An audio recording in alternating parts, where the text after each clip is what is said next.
Ihi. Kumain. Nag-poops. Nakaapat na tayo na siya. Mm. Ay, nakaapat na ihi na siya. Tapos, naglalakad kami. Tapos, edi ang lakad namin papunta dito sa may barbecuehan. Barbecue, di ba? Oh. Alam mo ba, pagdating doon sa may barbecue, malapit, sobrang usok. Kasi syempre, nag-iihaw nga eh. Alam, first time na umupo, inaantay na matapos yung barbecue. Yung nagluluto. Tingnan na siya ng mga bumibili. Nagpapabili sa'yo. Sabi ko, marunong ka namang hingi. Marunong na siya marunong siya. Tapos tumitingin siya sa akin. Pag tumatali ko siya, uwi na tayo, ayaw niya.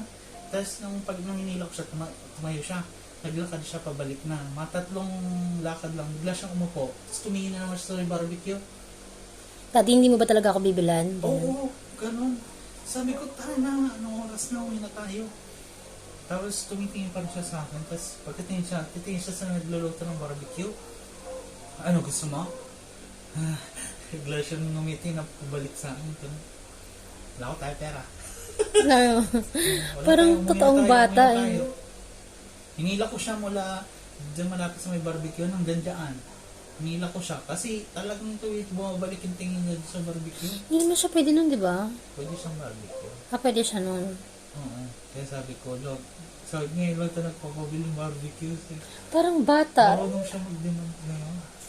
Nasaan na yun? Sa Cross? labas, hindi ko pa napapalig. Naginit akong tubig para malamig niya. Sabi ko, ano ko? Bingin lang siya natutong demand. Marunong na nga siya eh, no? Parang tao. Tapos naisip ko, nabili mo yung kaya tayong barbecue. O sige, bilang mo na siyang barbecue.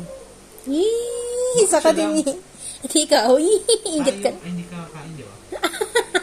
Hindi ka kakain? Bakit ayaw mo ba kainin ng barbecue? Di ba sabi mo ayaw mo na kumain? Sabi mo, huwag mo na akong pilitin, nakakain ka mag-isa. Ayan tayo eh. Ako na nga mag-sponsor sa inyo ng barbecue. Ayaw niyo pa ako pakainin.